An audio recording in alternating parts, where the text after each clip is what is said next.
Este espacio responde a una iniciativa personal. Somos miembros activos de la SGI de Venezuela. Sin embargo, los puntos de vista y opiniones que expresamos aquí son nuestros y no necesariamente reflejan los de la SGI. De los dos, Nahomi es la más joven en la vida y en la práctica. Yo, el más antiguo en la vida y en la práctica.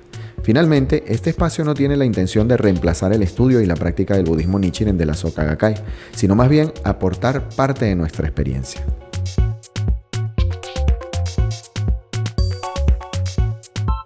Hola, un abrazo muy fuerte para todos. Bienvenidos a otra entrega de Budismo con Todo, porque tiene que ver con todo. Y como ya se dieron cuenta, mi contraparte no dio el cierre de esa frase, porque hoy va a ser una entrega doblemente especial.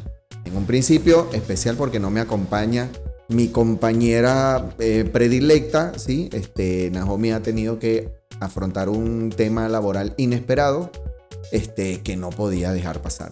Y por el otro, pues porque me acompaña un amigo. Realmente la palabra completa, con todas sus letras, que ha aparecido este año, porque es una amistad muy reciente, que estamos compartiendo realmente de manera muy reciente, pero que ha llegado a un nivel donde puedes decir con todas las letras que es un amigo.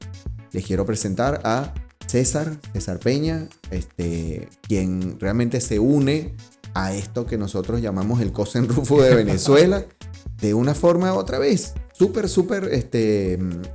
reciente, ¿sí? Así que te voy a pedir que nos comiences a echar ese cuento. ¿Cómo llegas al budismo Nichiren de la Soka Gakkai? Bueno, Luis, un gusto estar contigo y bueno, con toda tu audiencia. Muy amigo de Naho también, o sea también. Que ambos la estamos extrañando. Exactamente. Bueno. Bueno, ya está teniendo algo importante, así compromiso. que estos compromisos a veces llegan y viene un poco también parecido a lo que explicaba uno de los invitados que estuvo acá, de Brian, ¿no? Okay. Que a veces se juntan Sí. varias cosas en el momento que tú quieres participar. Exactamente. Y hay que tomar decisiones, ¿no? Tal Entonces, cual. Pero eso es parte también del aprendizaje. Así es. Cuéntame entonces, ¿cómo te acercas a esto? ¿Quién cae en tu vida para decir, mira, prueba el Nam Myoho Renge Kyo? Esto no tiene otra definición que místico. Perfecto. Porque en algún momento, yo te comenté, y lo comparto con la audiencia, que estando muy chamo, alguien me dio una tarjetica. Estoy hablando, o sea, yo tendría 20 años. Okay. Y decía Nam Myoho Renge Kyo. Okay. Obviamente la recibí con mucho cariño, la internalicé, pero bueno, hasta ahí. Uh-huh. Además, formado otra postura, otra religión. Bueno, pasan los años. Este 2023 ha sido un año de mucho aprendizaje. Movido. De mucho golpe también. Uh-huh. Y paso por un momento de inestabilidad emocional.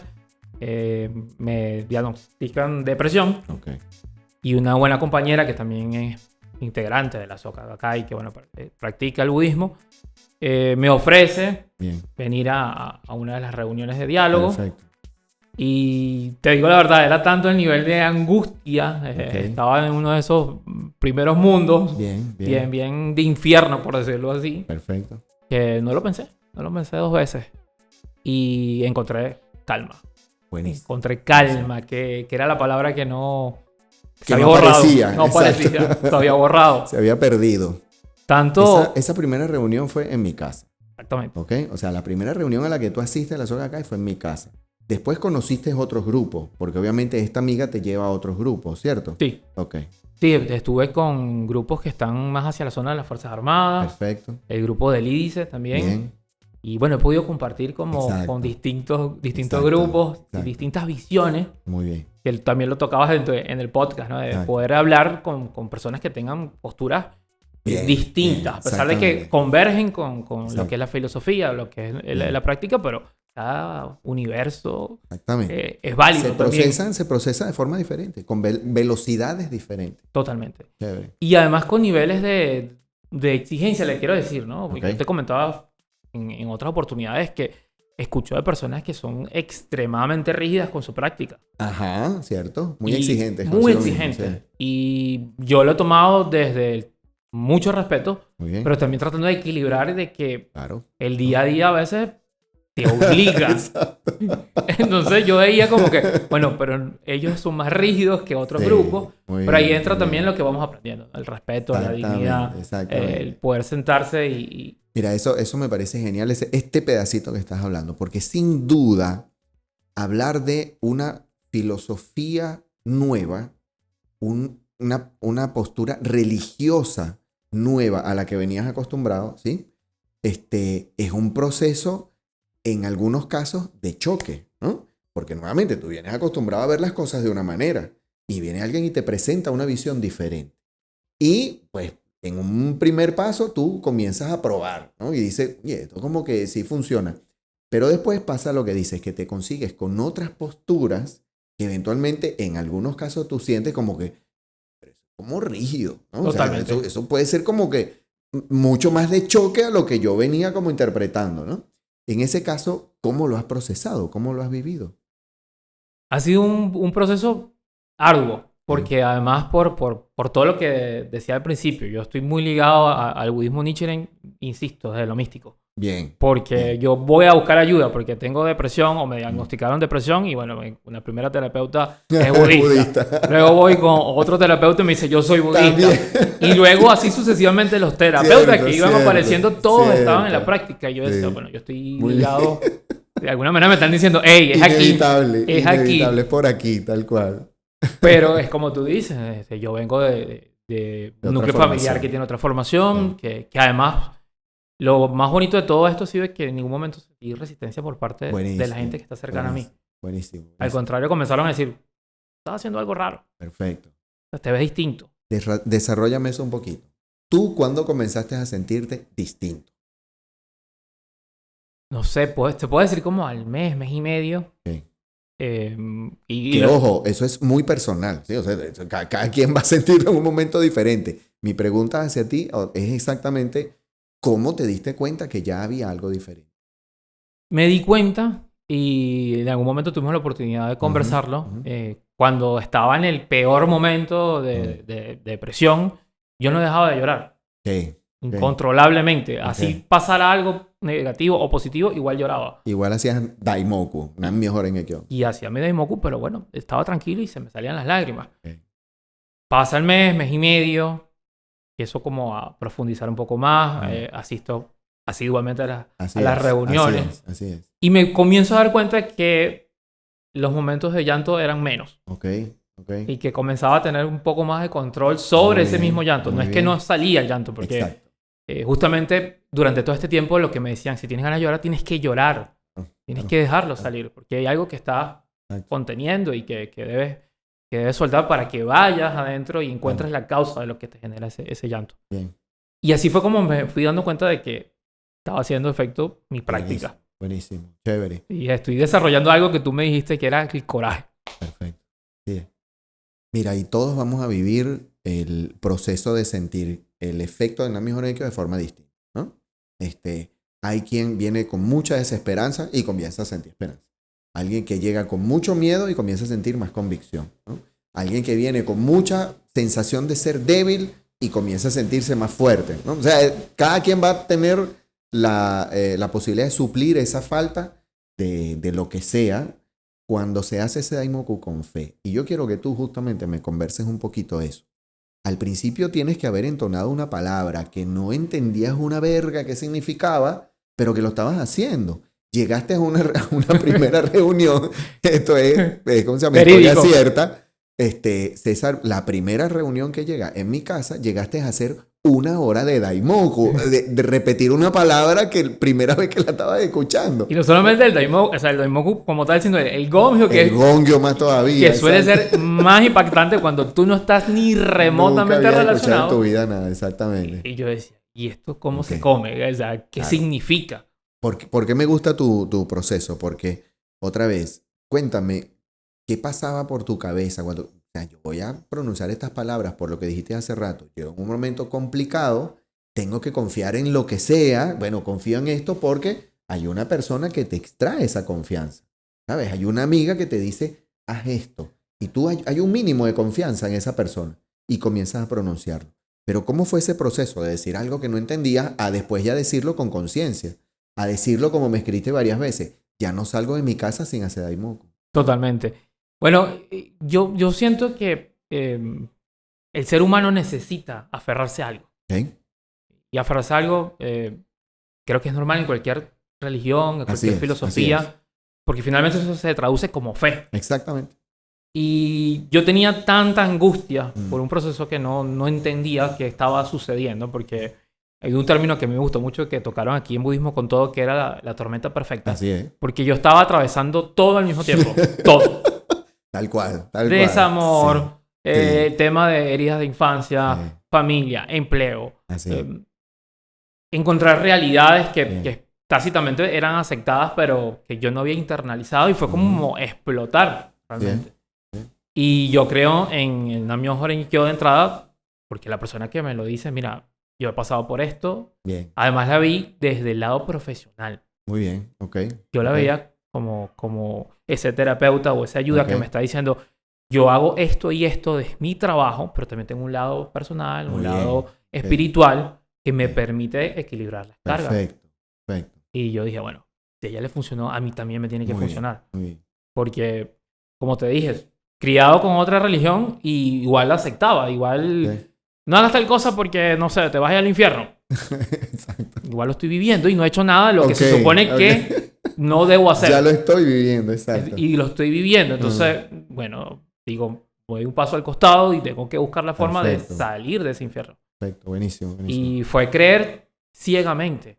Luego, en el proceso, comienzo a, no a cuestionar, pero sí como a profundizar, y eran las preguntas que te hacía. ¿Cuándo sé yo si lo que estoy haciendo es que estoy obsesionado o es porque realmente lo estoy recibiendo? Exacto, un beneficio o una ilusión, ¿no? Una autogestión, ¿no? Sugestión. Autosugestión. Esta mañana alguien me pregunta por mensaje, ¿sí? Alguien de otro estado de Venezuela. Me pregunta cómo sentir la budeidad. Si todavía duda ella, pues, ¿no? Es una dama. Todavía duda de que ella pueda manifestar su budeidad. Y recordé que tú hiciste una pregunta similar, ¿sí? En una reunión, César decía justamente esto que estamos hablando. ¿Cómo sé que estoy experimentando la budeidad y que no estoy autosugestionado, ¿no? Y en este caso, esta mañana, yo le compartía ejemplos que no son innovadores, no son míos, o sea, son cosas que uno escucha. Y de hecho le comencé diciendo, Daisaku Ikeda tiene un libro que se llama La vida, un enigma, ¿sí? Un libro de los años 80, que de hecho tiene como una reedición en uno que se llama ahora Develando los misterios de la vida y la muerte, que sería como una actualización. Pero en ese libro hay una explicación de los 10 mundos que para mí es absolutamente genial, de Daisaku Ikeda. Y él describe que la budeidad justamente es uno de los estados más complejos de explicar, porque se va a vivir de forma diferente de una persona u otra, a otra. Y por eso justamente suele ser natural que uno diga, ¿será que yo tengo la budeidad? ¿Será que yo la puedo experimentar? ¿No? Claro. Y esta mañana comenzaba con esta dama diciéndole eso. Pero esa cueca dice que es complejo, así que no se preocupe, por ese lado no se preocupe, porque eso lo pasamos todo, ¿no?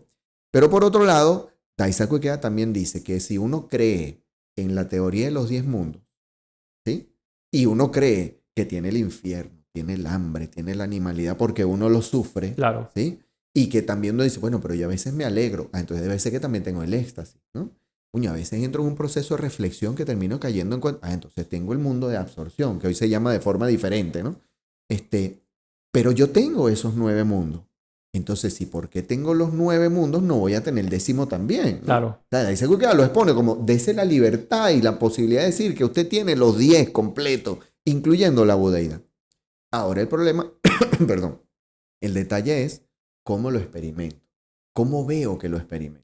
Entonces yo le hablaba otra vez, ejemplos que se transmiten de una generación a otra, de boca en boca. Pero justamente hay ejemplos como, por ejemplo, cuando tú siembras una mata, siembras la semillita y le echas agua y al día siguiente tú no ves un coño. Pero esa semillita está agarrando el agua. Claro. Y pasan días y sigues echándole agua y tu coño no ves que pasa nada. Hasta que ves más o menos que salió un piquito de la tierra, coño, pasó algo y sigues echando agua hasta que eso comienza a crecer. y puede ser una matica en 3 meses, pero después va a pasar a ser una mata mucho más frondosa. La budeidad no es diferente. Igual pasa como, por ejemplo, cuando uno hace ejercicio. Al principio, quien no está acostumbrado a hacer ejercicio, vas a comenzar ejercicio y te vas a cansar, ¿no? Pero después de un tiempo, vas a comenzar a ver que ya no te cansas tan rápido, ¿ah? Y cuando al principio no veías músculo por ningún lado, y yo le decía esta mañana a la señora, al principio no ves que esa panza va para ningún lado, esa panza sigue ahí, y tú dices, pero ¿cuántos ejercicios tengo que hacer? No. Resulta que si mantienes la constancia, llega un momento en que tanto la musculatura como la grasa deja de existir por la constancia y la perseverancia. La budeidad no es diferente. La budeidad, con cada Nam-myoho Renge Kyo que tú haces, le das comidita y le das alimento. Y esa budeidad se está alimentando, está creciendo. ¿Cuándo la percibes? ¿Cuándo ves que, así como la matica que sale el piquito, ¿no? Una de las cosas que también en algún momento decía Daisaku Ikeda, y lo parafraseo, ¿no? Una de las formas de ver tu propio cambio es cuando tienes la posibilidad de ver hacia atrás y ver, coño, será otro. Exactamente. O el de hoy es otro, ¿no? Eso es proceso de revolución humana. Y la revolución humana no es otra cosa que experimentar la budeidad. Es el camino de que estás manifestando la budeidad. Con César hemos conversado que a ti llegaste en un momento en donde otra vez la gente te decía, ¿qué estás haciendo? Estás haciendo algo diferente, ¿no? Por ejemplo, cuéntame de esos casos. Sí, muchas veces. Primero que la forma más rápido que se daban cuenta eran con los estados en WhatsApp. Ok. Porque, bueno, no comparte el aliento diario. Ok, exacto. De repente ven una foto en una reunión de diálogo. Exacto. Y comenzaron a decirme cosas como, tienes un brillo distinto. Bien, bien. Mira, bien. te veo contento. En fin. No, pero si tenía depresión y estaba llorando incontrolablemente, evidentemente el cambio era totalmente opuesto al mundo del que estaba experimentando o a los mundos que estaba experimentando. Y así se fueron dando cosas. Bien. Cuando yo comienzo a entender que la gente sí está viendo algo en mí, yo también hice como una pausa y digo, vamos a revisar qué es lo que estoy haciendo distinto. Y lo primero que me di cuenta es que el Daimoku se convierte como en tu policía. Ok. Y no es el policía, sin acusarle de ningún tipo de religión, pensamiento o ideología, de que si haces esto te vas al infierno. Sino es un policía como que te dice, bueno, ya tú sabes que si te pasas la línea, vuelve. Y yo no quiero volver a eso. Muy bien. Y entonces comienzas a ver como que, ¿cómo debo responder ante esta situación? O cómo le respondo a esta persona que me está molestando o que me está retando, pero que también es Buda. Perfecto.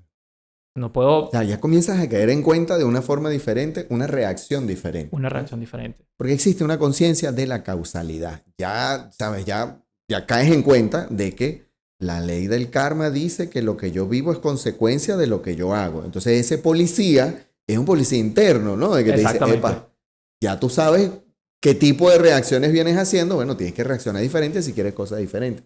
Eso me parece genial.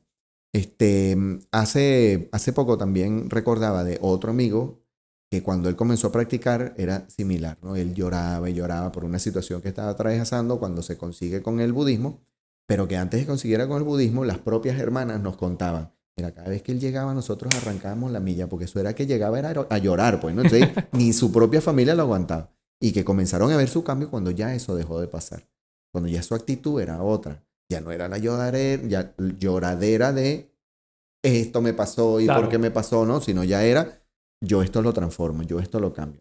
Ese es el tipo de transformación que a veces uno no se da cuenta de forma inmediata, pero los demás sí.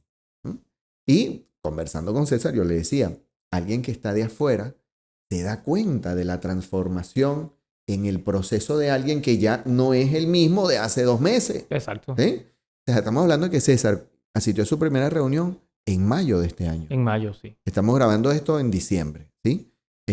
Próximo a recibir. Arrancando diciembre, la semana que viene, el personaje aquí presente recibe su Gohonson. Exactamente. ¿No? Así que bueno, este podcast es como primicia también. Alguien que va a recibir Gohonson pronto.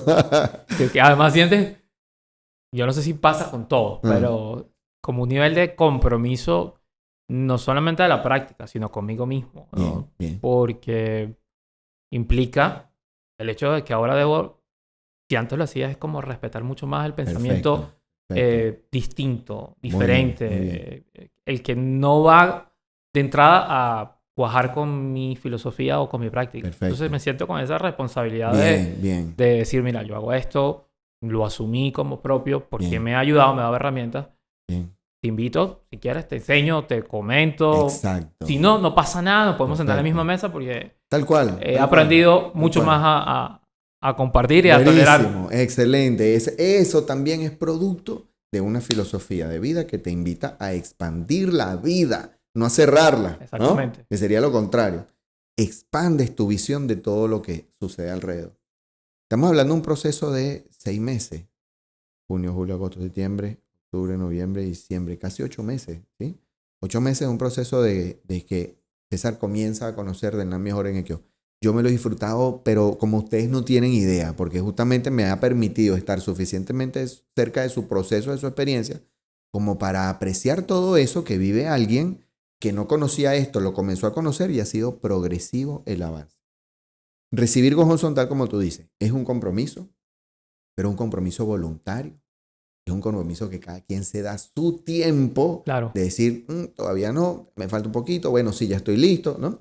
Hay personas muy cercanas que han demorado 4 años en decidirse, desde que comienzan a practicar hasta que lo reciben, así como hay personas que a los 3 meses ya dicen, quiero recibir mi Go Home, ¿no? Eso varía.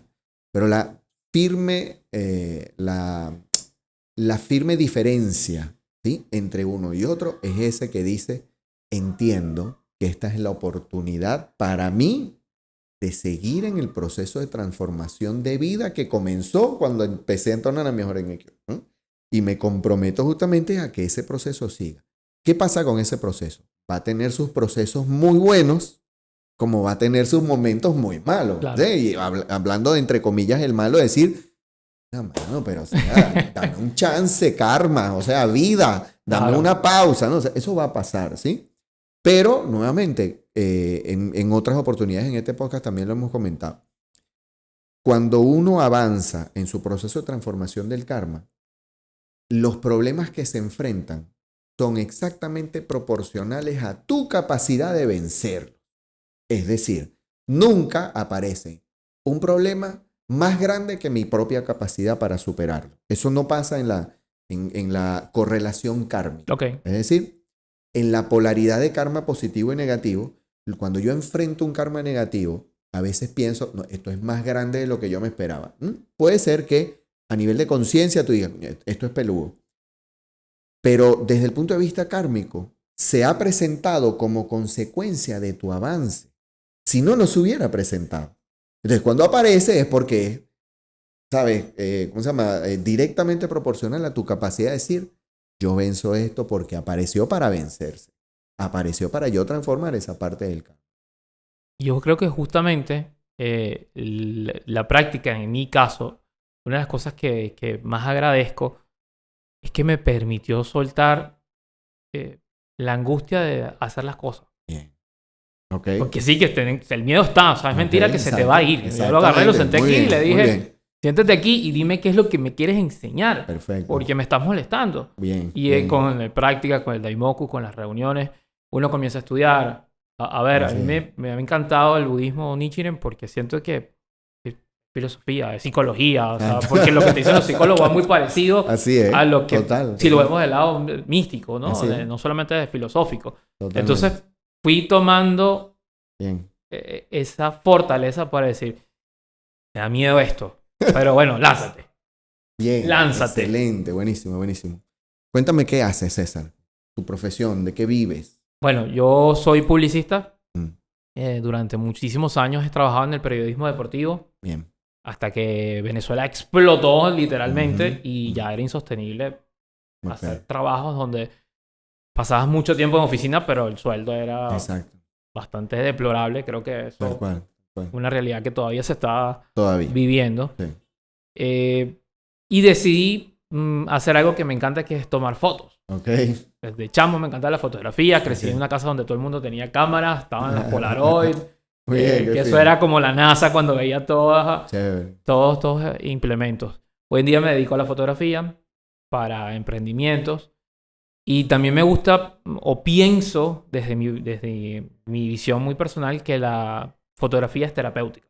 Ok, chévere. Y lo he venido sosteniendo en mis publicaciones, y siempre les digo que cuando me voy a hacer fotos me conecto con la naturaleza, me conecto con su energía. Tal cual. Y al mismo tiempo, como que recibes una información que luego, o por un sentido de obligación de mí ser, tengo que contarlo. O sea, fui a casa de Luis y aprendí a hacer budismo con todo. Bien. Entonces, así lo hice, aquí estuve, lo documento.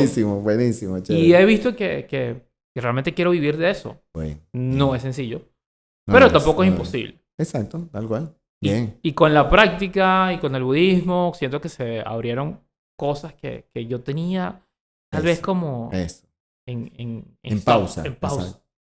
Y este año yo puedo decir, yo saqué un calendario. Exactamente. Sencillo, pero tomé la decisión de hacerlo. Claro.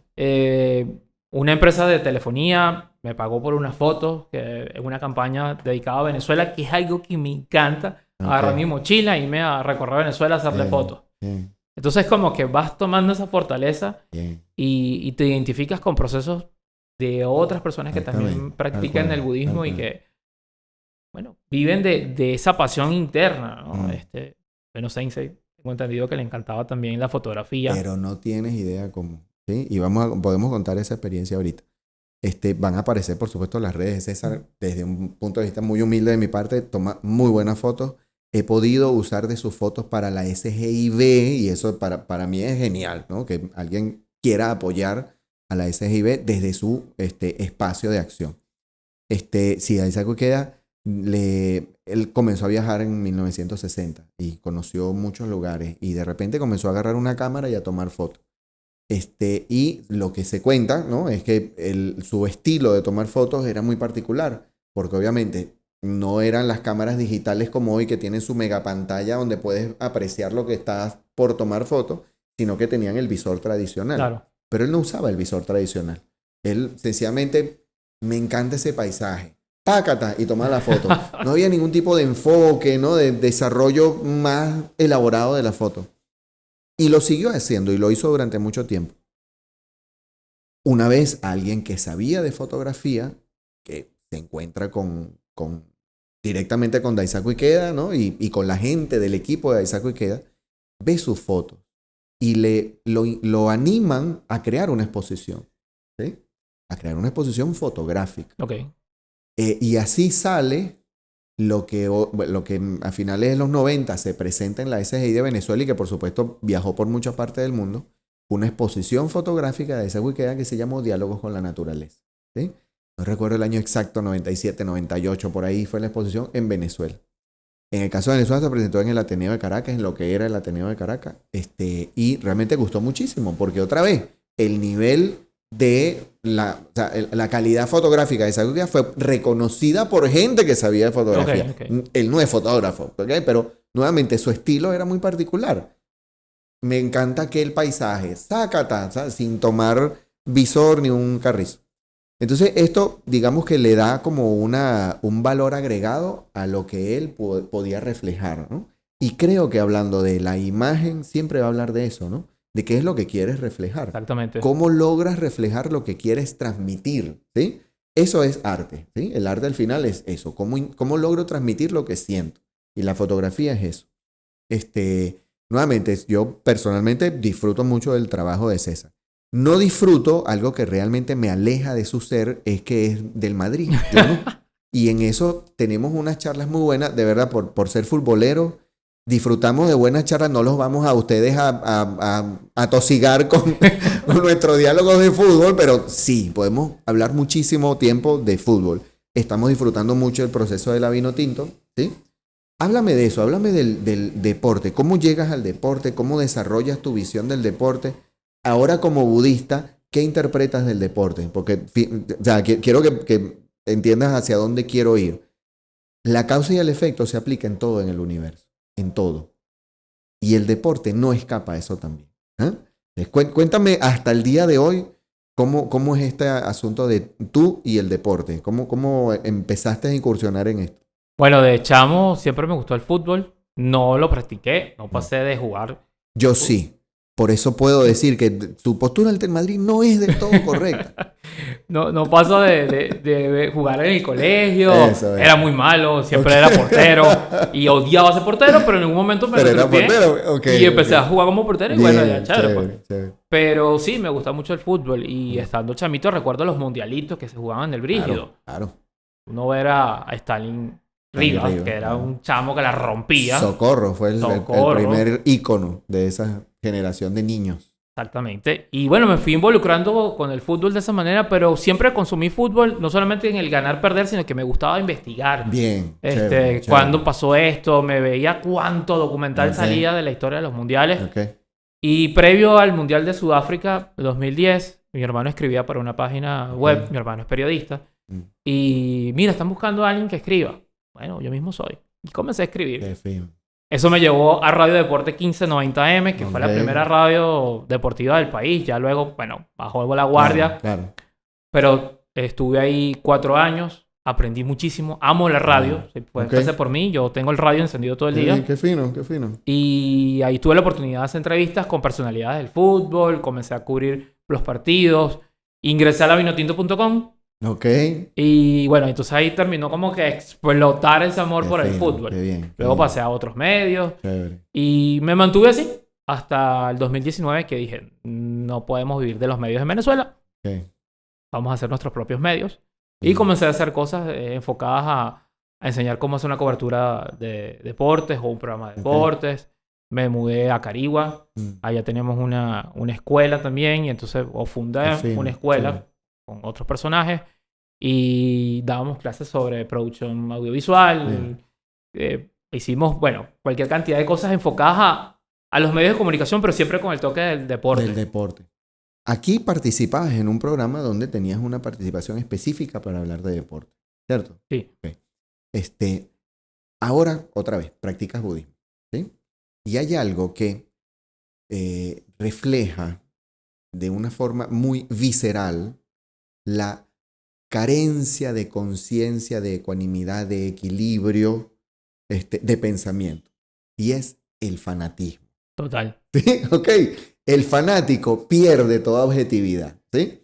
Y bueno, no es una opinión que juzgue está bien o está mal, ¿no? Sino que es una característica. Claro. El fanatismo hace que se pierda todo eso. Y por algo es fanático. Y por algo, exactamente, se llama de esa forma, se identifica de esa forma. Y eso obviamente se vuelve mucho más feo cuando sale el deporte y pasa a otros tipos de cosas. Claro. El fanatismo religioso, el fanatismo político o ideológico. O sea, y eso, ¿sabes? Es feo. Pero nuevamente, ahora como budista, ahora que practicas el Nam-myoho-renge y conoces la ley de la causa y el efecto y todo esto, háblame de eso. ¿Cómo interpretas ahora el abordaje? No dejas de ser fanático, ¿no? Pero, ¿cómo abordas ese análisis del deporte ahora con esta nueva premisa de la causa y el efecto? Me pasa algo curioso porque antes siempre he tratado de ser muy respetuoso con el tema del rival. Incluso al Barcelona. Muy bien, gracias. Pero ahora, bueno, lo veo con mucho más como ceremonial, ¿no? O sea, a veces veo el juego y yo, pero que patearlo, pero... No se puede, no se puede. A eso me refiero. Y te das cuenta de que el deportista en general, con una que otra excepción, son personas que adolecen de un acompañamiento. Perfecto. Religioso, social, filosófico, de algún tipo de academia o académico. Y son pocos los clubes o los deportistas que gozan de ese beneficio. Así es. Si el deportista tuviese un acompañamiento más sólido desde todas estas aristas, yo creo que tendríamos un juego limpio en todos los sentidos. Exactamente. ¿Sabes qué?